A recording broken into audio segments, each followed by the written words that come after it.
That's Fitzmichael, Flash, and Paul with a call of the game. Bronx before the game.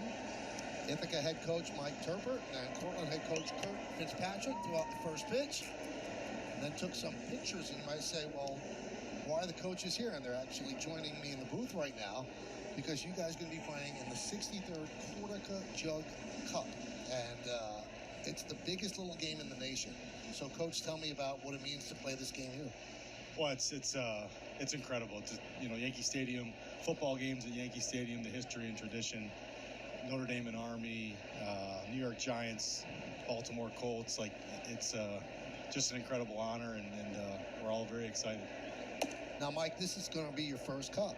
So, I mean, obviously you've heard the stories, and now you're getting to play your first cup at Yankee Stadium. Yeah, this is the head coach. I was the defensive coordinator here when we played at MetLife Stadium. This brings a whole nother atmosphere to it and such a historic venue.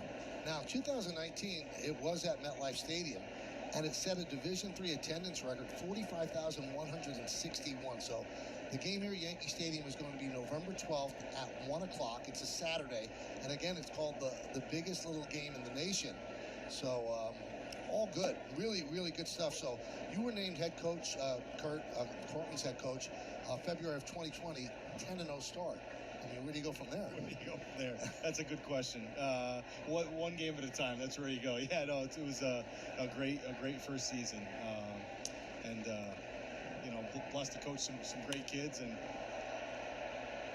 line drive to left, caught by Isbell off the bat of Gonzalez. Yeah, and how are we going to follow it up? That's a good question. Hopefully with another 10-0, another 10-0 start right? This year. Yeah, that's right. You have a future in broadcasting. They hit the ball and you stop.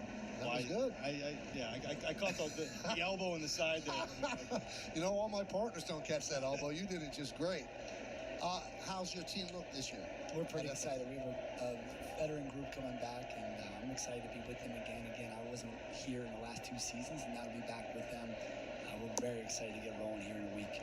How tough is it to recruit the type of athlete you want at Division III? Because you would assume that if somebody is an unbelievable top-flight athletic talent, probably not going to a Division III school. So how do you guys deal with that? Yeah, it's tough. I think we're both where our programs are at. We're looking for the type of athletes that could potentially be a scholarship-level football player, but maybe want to be have a chance to play earlier in their career.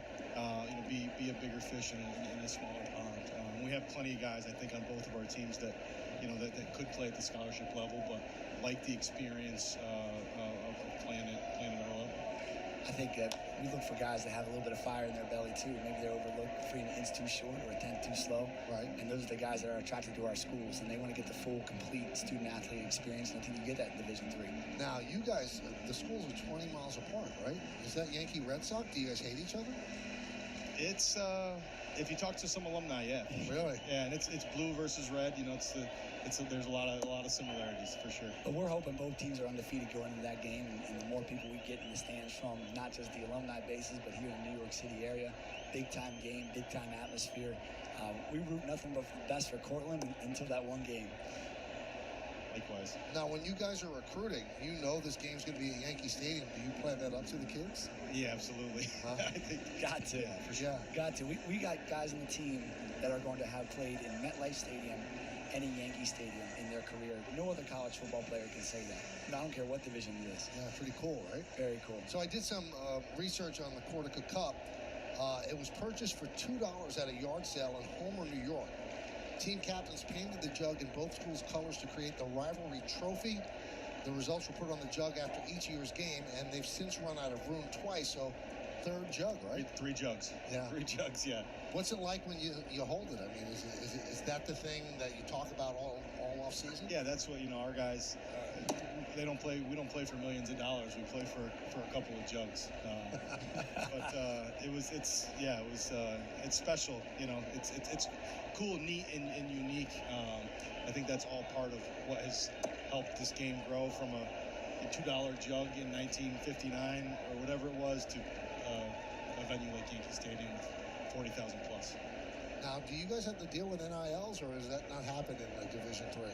No, we love our pizza place down the road to kind of help our guys out a little bit. Okay. But that's just about it for us, really. But no, it's not something that we deal with. It's a great time to be a Division III head coach because that's not really a piece of the puzzle. It's kind of pure. Yeah. Guys, have a great time. We look forward to this. This should be great. Thank you very much. Thanks a lot, Michael. Thanks for having us. coming up. It is the Cortaca Jug game, 63rd, November 12th at 1 o'clock right here at Yankee Stadium.